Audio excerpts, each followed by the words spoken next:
गोदान मुगानि समावबो मोसौजों हाल एवनायखौ गाराखै सासे आबादारिया। आथिखालाव गोबां आबादारिफोरानो गोदान मुगानि ट्रेक्टर बाहायनानै हाल एवो, नाथाय बे आबादारिखौ एसे आलादा नुनो मोन्दों। गोदान मुगानि समावबो मोसौजोंनो हाल एवनानै माइ गायदों सासे आबादारिया। जानो हागौ बिथाङानो बिटिसि ओनसोलाव बे बोसोराव गिबि खेबनि माइ गायजेनदों। बोसोरफ्रोमबो दैज्लां बोथोर सफैब्ला मोसौ हाल एबा नांगालजों हाल एवनानै माइ आबाद बोखांबोदों सासे आबादारिया। बिथाङा बोसोरफ्रोमबो मोसौजोंनो हाल एवनानैनो फ्राय 15 बिगासो हायाव माइ आबाद बोखाङो। लोगोसे दोलै नोगोरै खेबसे माइ गायगासेयाव हालिथाम मोसौ हाल बदल लिंलायनानै खमैबो 14-15सो हाजिरा होनानै माइ गायो। बिथाङानो जादों तामुलपुर जिल्ला सेसाफानि फस्लागुरि गामिनि थागिबि भारत नार्जारि। मख'जाथावदि बोसोरफ्रोमबो बिथाङा बेफोरबादिनो दोलै नोगोरै मोसौ हालजों एवनानै 14-15 बिगासो माइ आबाद मावो होननानै फोरमायदों। बिब्दिनो 1 बिगायाव 10 मन माइ आबाद मोननो हायो। बोसोरफ्रोमबो गोबां रोखोमनि माइ आबाद जोसा, माइब्रा, बायसनमुथिया आइजं बायदि बायदि आबाद मावबोबाय थाबोदों होननानै बुंथिबावदों सेसाफानि फस्लागुरि गामिनि थागिबि भारत नार्जारिया। 3 बिगा वारि करছি আজি ফার্স্ট। কিমান জন হাজিৰা আছে? 14 জন। হাজিৰা না বদল? বদলও আছে, হাজিৰাও আছে, দুটা মিলি আছে। হাল মাৰাটো হাজিৰা না বদল? হাজিৰা নধৰে আমি, প্ৰায় আমাৰ হাল মাৰাটো বদলে। আমি তাৰমানে হাল মাৰাটো এক্সাৰচাইজ বুলিহে ভাবোঁ তাৰমানে। প্ৰত্যেক বছৰে নাঙলেৰে হাল মাৰে? অঁ। কিমানটা হাল মাৰিছে? আজি 3 বিঘা 3টা হাল মাৰিছিল। এতিয়া শেষেই হ'ল হাল মাৰাখিনি। আছে। বছৰত কিমান বিঘা খেতি কৰে?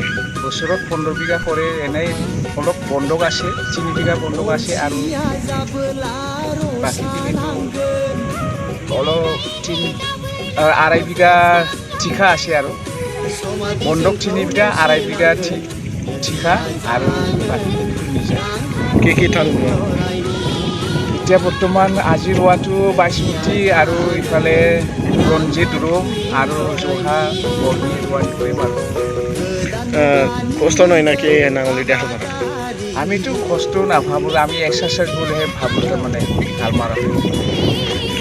কেনেকুৱা অনুভৱ আজি প্ৰথম ৰোৱনি কৰি? আজি ধান ৰুই পেলাই মানে ভালেই লাগিছে, মানে বতৰো ভাল, বতৰ একেবাৰে। ভাৰত নাৰ্জাৰি ঘৰত ৰোৱানি কৰিছে। কিমানজন আছে তোমালোকে?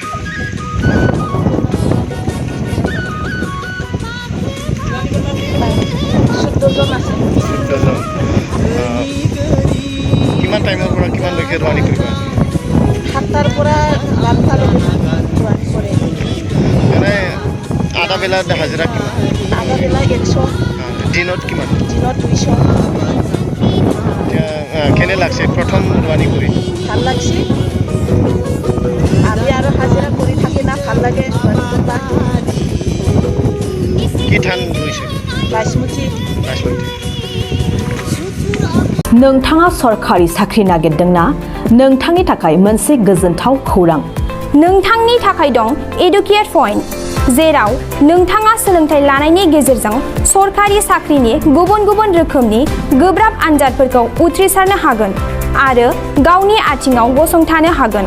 बे एडुकेट पइन्टआव नोंथांमोना SSC, bank PO, bank clerk, bank SO, UPSC, FSC, defence, railway, state insurance, AAO, ADO एसिस्टेन्टजों लोगोसे स्टेट लेभेल जब आरो माखासे सरखारि साख्रिनि आनजादाव गोनांथि जानाय आयदाफोराव सोलोंथाइ लानो हागोन।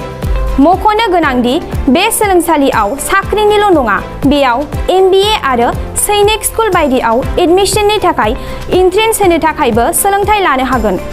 बे सोलोंसालियाव गाहाम थाखो खथानि सुबिदा दं आरो सम मथे नोंथांनि सोलोंथाइखौ बे सोलोंसालियाव होनाय जागोन।